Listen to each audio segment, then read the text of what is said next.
medio sonoro de deslizamiento, Sí. al ser las dos superficies planas. A veces es necesario la presencia de un menisco, cuando las dos superficies son planas, para adaptar mejor. Sí, la artrolia. La artrolia es las dos superficies planas. Creo que estaba en el Claro, la enartrosis es la más completa, digamos, la de la articulación femoral, la de la articulación del hombro, húmero escapular, pero que es así, pero igualmente no es tan congruente como son las otras, y por eso tienen a veces como un rodete o una parte como de un cartílago más, formando una, ¿cómo te voy a decir? Una semiluna que aumenta la congruencia de la articulación, porque tiende a salirse mucho. O sea, es más fácil que se luxe el hombro que se luxe la articulación de la cadera. También se puede luxar, pero es más fácil de que se salga, digamos. Y esta es la...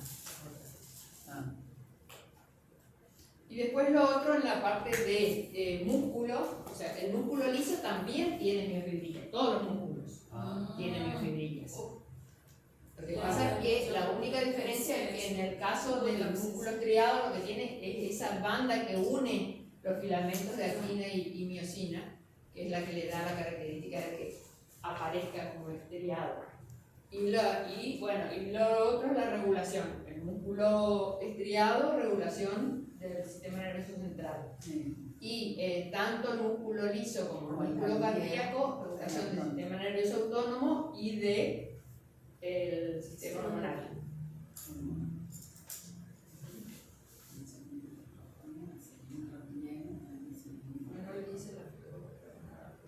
Dale. Les hago porque después estuve revisando ahí y vi que no estaba tan bien explicitado, entonces dije, bueno, les voy a hacer un dibujito y les voy a poner bien la explicación para que puedan entenderlo. Porque en la fotocopia del libro no se entiende bien tampoco. O sea, eso era lo que por ahí más les costó fijar y...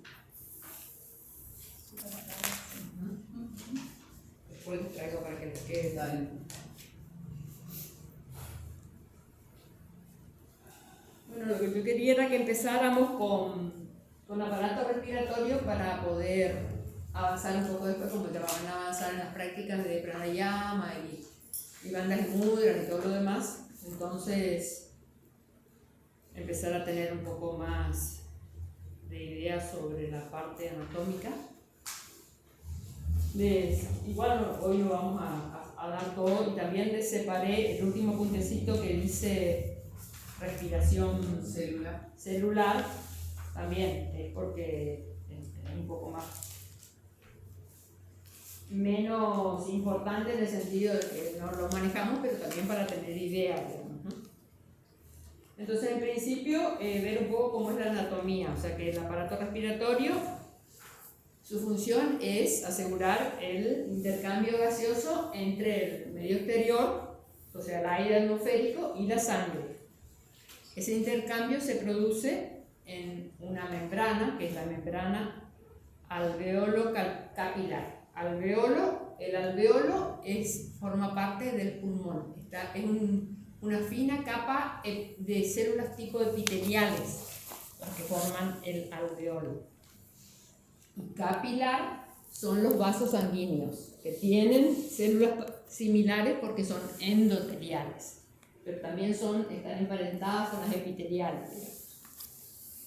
Entonces, los pulmones que son los órganos respiratorios esenciales, donde llega el aire desde el exterior y la sangre, y por ello el aire llega a través de las vías aéreas y la sangre a través de los vasos pulmonares que son arterias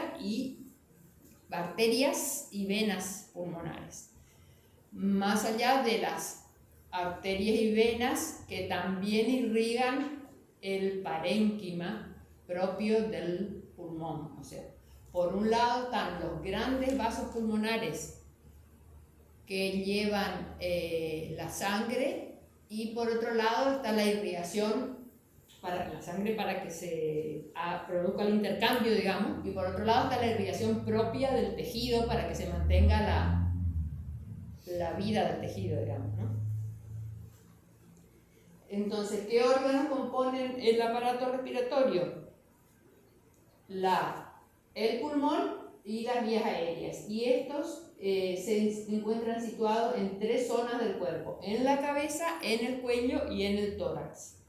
En el tórax, los pulmones fundamentalmente y las vías aéreas inferiores. En el cuello y la cabeza están las vías aéreas superiores.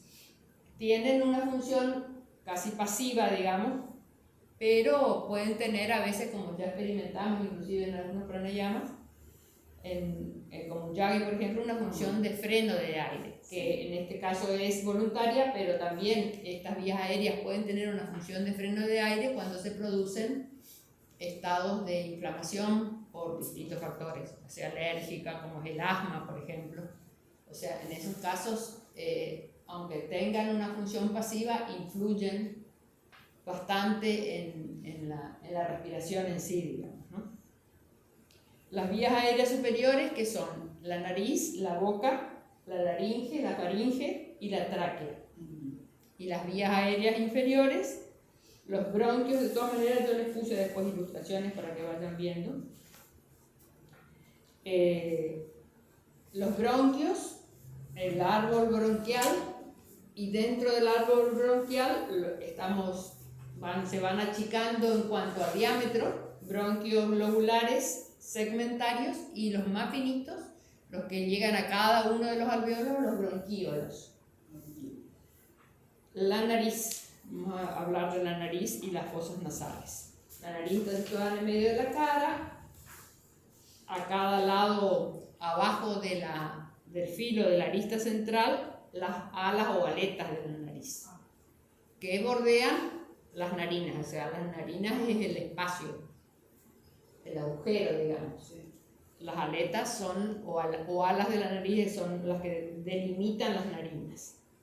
Esta estructura está conformada por cartílagos, como yuxtapuestos, quiere decir que se van como encimando, y por los huesos que forman parte del cráneo, de la zona facial del cráneo. Dentro de estos están el maxilar superior, el vómer, los huesos nasal y frontal. Toda esta zona está ósea y cartilaginosa, es lo que forma la parte anterior de la nariz, o anterior y exterior de alguna manera, o el vestíbulo, digamos, de la nariz.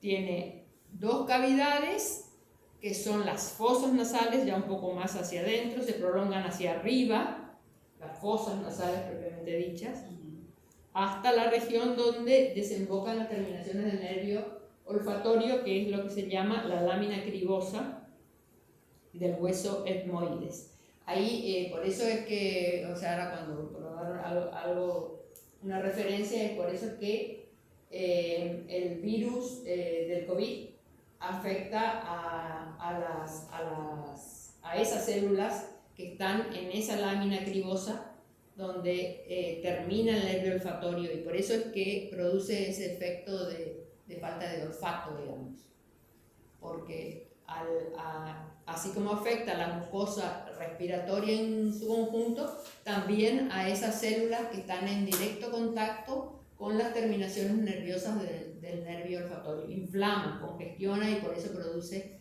el efecto de falta de olfato, digamos.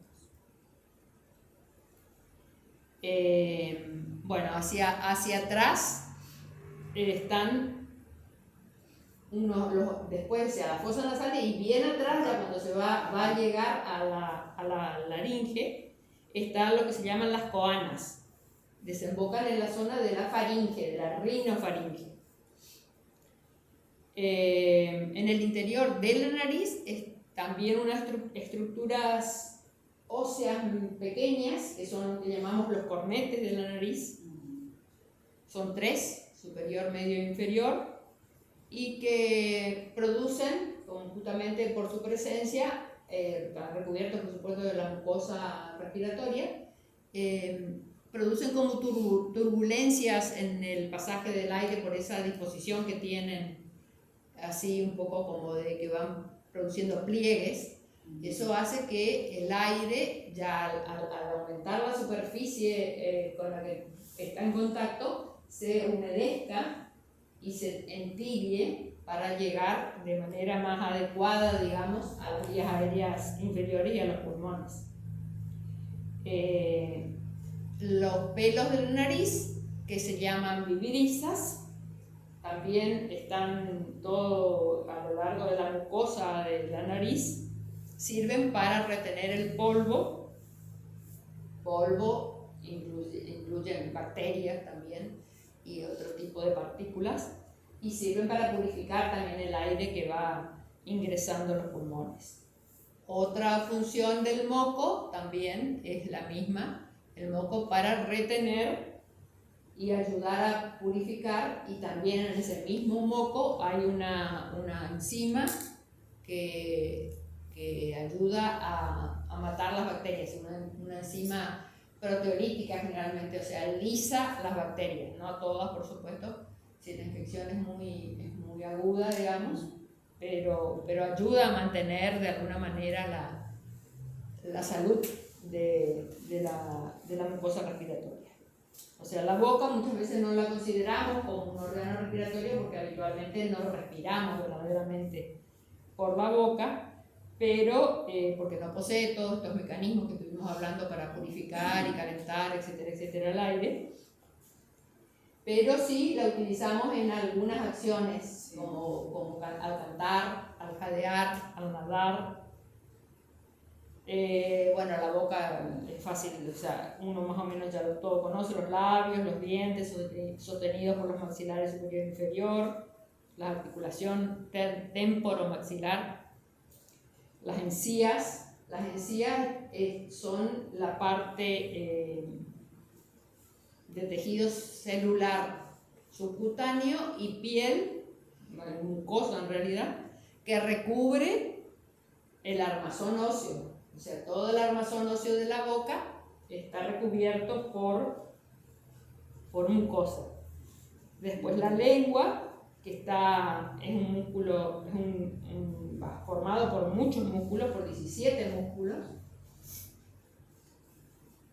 llega es una masa importante, digamos, dentro de la boca, y permite esta gran capacidad para moverse, digamos, a través de esa cantidad que tiene de músculos, permite combinar acciones complejas, digamos, por supuesto desde la masticación, y además también en la dicción, en la emisión de la voz, del canto, de todas las expresiones. O sea, el primer momento es cuando el aire atraviesa las cuerdas vocales, y después los sonidos más complejos terminan desarrollándose en la garganta y en la boca, también a través de la lengua, digamos, las posiciones de la lengua. El paladar lo podemos distinguir: un paladar duro, que es bien superior y anterior, y el paladar blando o velo del paladar. El paladar duro está formado por el hueso palatino y el maxilar superior. Y el velo del paladar es la parte posterior, que es blanda, que ya no tiene un soporte óseo. También es muscular, tiene varias capas de músculos que cuando se elevan y descienden se tensionan, digamos, o se relajan, y van interviniendo en la emisión de la voz también. Es lo que, bueno, ahí habla de el ronquido, digamos. Una de las razones es cuando se relaja demasiado esa zona, cuando dormimos, si esa musculatura se relaja demasiado, golpea la lengua, la parte posterior de la lengua, y hace el efecto del ronquido, digamos. También, o sea, dentro de lo que es el velo del paladar está la úvula, que es acá no lo puse, pero bueno, la úvula, que es como esa saliencia que tiene, o campanilla que le llamamos, que también tiene una función muy importante, sobre todo en la emisión de la voz, la úvula. O sea, mucha gente que no tiene úvula tiende a hablar con un sonido como más gutural, como gangoso, digamos. Bueno, los pilares del velo del paladar constituyen el istmo de las fauces o la garganta propiamente dicha, donde se encuentran las amígdalas palatinas, porque hay otras amígdalas, las amígdalas cerebrales, digamos, entonces por eso se distinguen, hay varias cosas que se llaman amígdalas, en este caso las amígdalas que tenemos en la garganta se llaman amígdalas palatinas. La mucosa también recubre todo ese conjunto y las amígdalas palatinas tienen una función inmunológica, digamos, fundamentalmente, digamos. Así como también dentro de la nariz, en la zona de los cornetes y más atrás, ya en la parte bien posterior, en las coanas, digamos, lo que son las adenoides, exactamente. Las adenoides, que es un tejido también de la misma naturaleza o parecida al de las amígdalas, digamos, donde se concentra, por supuesto, un gran flujo de sangre con mucha presencia de todo lo que sean las células blancas, digamos, leucocitos, linfocitos y todas las células que intervienen en los procesos inflamatorios, fibroblastos, etcétera, etcétera, macrófagos, etcétera, etcétera. Bueno, después hacia abajo la faringe, que también tenemos una zona que corresponde a la nariz, a la parte de atrás de la nariz, y otra zona que a la parte de atrás de la boca. Entonces, rinofaringe y orofaringe. Es lo que llamamos garganta propiamente dicha, la faringe. También es un conjunto músculo-membranoso de unos 12 centímetros de largo y se comunica a través de unos conductos que se llaman las trompas de Eustaquio con el oído medio. O sea, está todo comunicado. Y también en realidad está comunicado, acá no lo digo, digamos, pero también está comunicado con los ojos a través de los conductos lagrimales. Los conductos lagrimales, que tienen sus orificios acá, bien acá en el ángulo interior del ojo, son conductos que transcurren hacia la nariz. Y por eso cuando lloramos también tenemos moco, digamos, porque producimos una cantidad de líquido que hace que... O cuando la cebolla, por ejemplo. O la cebolla, por ejemplo, claro. Porque la cebolla se huele. Se huele y me produce el llanto. Qué loco. O sea, hay una conexión que está todo conectado, digamos, ¿no? También en las... Acá tampoco no lo describo, pero los senos nasales, tanto los nasales de la zona de las mejillas como los frontales, son en los huesos frontales y en los huesos malares, digamos, hay espacios aéreos, es como el hueso esponjoso, pero que a su vez está comunicado con las vías aéreas, digamos. O sea, no está aislado y encerrado totalmente por una capa de tejido compacto, sino que también está esos espacios aéreos que forman parte del hueso esponjoso, digamos, están también recubiertos de mucosa y son los que permiten de alguna manera también intervienen en la emisión de la voz, en la resonancia, digamos, y cuando todo lo que sea aumentar la resistencia a las infecciones, digamos, por eso cuando hay una inflamación de la nariz, se inflama también a veces, o hasta se infectan, digamos, los senos nasales, porque está completamente todo comunicado con la nariz y con la boca. Elina, ¿y qué pasa con la sinusitis? Claro, la sinusitis es eso. Que te llega el moco hasta acá. Claro, ¿Eso porque es por eso. verdad, así literal? Claro, sí, porque está todo comunicado, todo está recubierto de casi la misma mucosa. O sea, tejido epitelial especializado en producir moco, fundamentalmente el que recubre todas las vías aéreas superiores, sobre todo, ¿no es cierto? Y entonces esa mucosa que recubre también esos espacios aéreos se inflama y se puede infectar, además. O sea, se puede inflamar por procesos alérgicos, por ejemplo, u otro tipo de procesos inflamatorios, y se puede infectar cuando las bacterias llegan hasta ahí, digamos. Puede quedarse el moco, que tiene una función protectora, termina siendo perjudicial porque puede volverse demasiado denso y ya no puede ser fácilmente eliminado, porque una de las características de la mucosa es que las células epiteliales tienen además como unos pelitos, no son las viridisas, sino que tienen como unas vellosidades que hacen un efecto de barrido en toda la mucosa respiratoria alta, sobre todo, ¿no? Que hacen ese efecto de barrer el moco permanentemente y impulsarlo hacia afuera para que salga, digamos, ¿no? Claro. Envolviendo todas las partículas que no queremos que lleguen a los pulmones, digamos. Claro. Pero bueno, ese proceso puede complicarse, digamos, por una inflamación que puede también, a veces es solo una inflamación, No una sacan los congestión. mocos. ¿Eh? O porque no sacan los mocos Sí, lo ideal por eso es mantener la higiene Claro. de las vías aéreas, digamos. O sea, por eso es que tenemos jalan el... claro, esos métodos en el yoga, digamos, para limpiar. Con el COVID me dolía todo atrás de los ojos, todo, no me agarró ningún síntoma, pero Claro, porque todo eso es... totalmente obstruido. Claro, porque todo es todo el mismo tipo de tejido, digamos. Afecta a todo el mismo tipo de tejido epitelial, pero que tiene su especialización en un tejido mucoso y que tiene esas vellosidades para barrer el moco, digamos. O sea, tanto en todo esto, los senos nasales, paranasales se llaman en realidad porque son frontales, y los malares, digamos. Así que por eso sí, es importante poder mantener la higiene Yo de... solo con ay, no sabe el nombre. ¿Con la lota? Eso. Yo ya hasta el punto yo no sentía el olfato. Claro. No por yo tenía tan obstruido el sistema respiratorio Que ya no te llegaba el aire ahí. Y mis papás me hacían hablar vinagre y alcohol y yo, tipo, apenitas.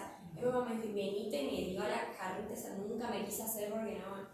Me hice, Dios, fue lo mejor que pude haber hecho en esa semana. Se me fue todo y ahí olía como la gente, por lo menos un poquito más, pero todo así. Te limpió, te ayudó a limpiar. Muchísimo. Sí, si fuera una práctica común. Después existe otra, pero que esa no hacemos nosotros, se llama Sutra Neti, que es con un hilo. O sea, por pasar un hilo. Y después existe la de no me acuerdo cómo se llama esa. ¿Trátaca o...? No, la de tragar en la gasa. Se traga una gasa embebida en solución fisiológica, digamos. No la tragas por completo, sino que dejas el extremo afuera, obviamente. Vas tragando y te limpia la parte Me encantaría poder hacer eso. de las vías alimentarias, digamos, en este caso no las aéreas. Sí, o sea, lo único es por ahí aprender a resistir el impulso al vómito, claro, a ese reflejo, digamos, que se puede manejar, digamos, en el momento de hacer la deglución y después una vez que entra, sacarlo es fácil, lo difícil es poder tragarlo, digamos. Bueno, entonces la rinofaringe en el fondo de la nariz, la orofaringe a media altura y la laringofaringe que está ya llegando a la laringe. Y se comunica a su vez esta zona de la laringofaringe con el sistema digestivo, con la tráquea y con el esófago. La laringe entonces está situada ya completamente en el cuello, en la zona cervical anterior, encima de la tráquea y debajo de la faringe. está formada o estructurada en base a 5 cartílagos. El cartílago cricoide por encima de la tráquea. Después miren las ilustraciones. Parece como apenas como la tráquea está toda constituida con cartílagos, digamos, con anillos cartilaginosos, para que no pierda su estructura, pero no son anillos completamente cerrados. Ahora ya lo vamos a describir. Y este cartílago cricoide parece apenas como un engrosamiento más de la tráquea. Los 2 cartílagos aritenoides, que están arriba del cricoides y que sirven de inserción a las cuerdas vocales. El cartílago tiroides, por encima también, que también sirve de inserción a las cuerdas vocales, y es el más voluminoso y es el que da el efecto de la nuez de Adán, que está más desarrollado en los hombres. Y el espacio comprendido entre las cuerdas vocales son ligamentos recubiertos de mucosa, se denomina glotis. Por eso cuando decimos cerrar la glotis, es ese efecto que hacemos en la zona de las cuerdas vocales. Por encima de la glotis está el 5.º cartílago que forma parte de la laringe, que es la epiglotis. Epi porque está encima. Tiene una forma de lengüeta y sirve para cerrarse tapando la glotis, tapando el paso del aire en el momento de tragar alimento o agua, digamos, para que no vaya por el conducto que no tiene que ir, digamos. O sea, cuando uno traga, se comunica, como está comunicada la boca con el aparato respiratorio, para que no vaya hacia la tráquea y sí hacia el esófago. Esa lengüeta o epiglotis hace esto, digamos, está así, hace esto, tapa la glotis, sí, para que no pase el alimento o el líquido cuando tragamos, digamos. ¿Cómo es eso que hay gente que, por ejemplo, toma leche y las salta? Y bueno, por ese fenómeno, wow. O sea, por eso que te digo que está todo comunicado. Esto es solamente un efecto de distintas presiones de las cosas, digamos, de manera de cómo vos manejes las presiones, en este caso del líquido que sea, digamos, lo podés sacar por la nariz. De hecho, cuando uno se atraganta, cuando uno está por asfixiar con algo, hace esa expulsión violenta y a veces salen hasta pedazos de comida a través de la nariz. Un arroz, por ejemplo. Sí. O sea, es por esa cuestión de que está todo comunicado y a veces falla ese mecanismo de tapar la glotis con la epiglotis y intenta pasar un poco, o sea, por error, digamos, un poco de alimento o de líquido, y entonces hay que hacer esa expulsión violenta a través de una tos o de una contracción violenta de todo el sistema para expulsar, digamos, eso que no tiene que ir hacia el árbol respiratorio. Y por eso sale, de hecho sale o por la boca o por la nariz, digamos. Y también podría llegar hasta a los ojos por el hecho de que sabemos que está comunicado con los ojos a través de los conductos lagrimales. ¿Qué pasa si entra un poco de comida en el tráqueo? Si entra un poco de comida y tiene, o sea, imagínate que ahí no hay, puede producirse, dependiendo del tamaño, puede producirse distintas cosas, o sea, desde hasta la asfixia, la muerte, digamos. Lo que se relaciona y no pueden soltar. Claro, que no pueden, por eso están esas maniobras porque ahí ya llega un punto que ya no alcanza el mecanismo de expulsión propio, digamos. Entonces tenés que hacer una maniobra violenta, apretando acá, para que el efecto del impulso ayude a sacar ese trozo si no te morirías asfixiado, digamos. Si es comida, bueno, o si es bebida también, digamos, ¿no? Por eso también el hecho del ahogo en el agua es así. O sea, hay un momento que ya no podés controlar, o sea, ya directamente al principio, cuando ya no podés retener el ansia de inhalar, terminás inhalando agua y llega un momento que ese inhalar agua te vence el mecanismo de resistencia y el agua va por también hacia las vías aéreas, digamos.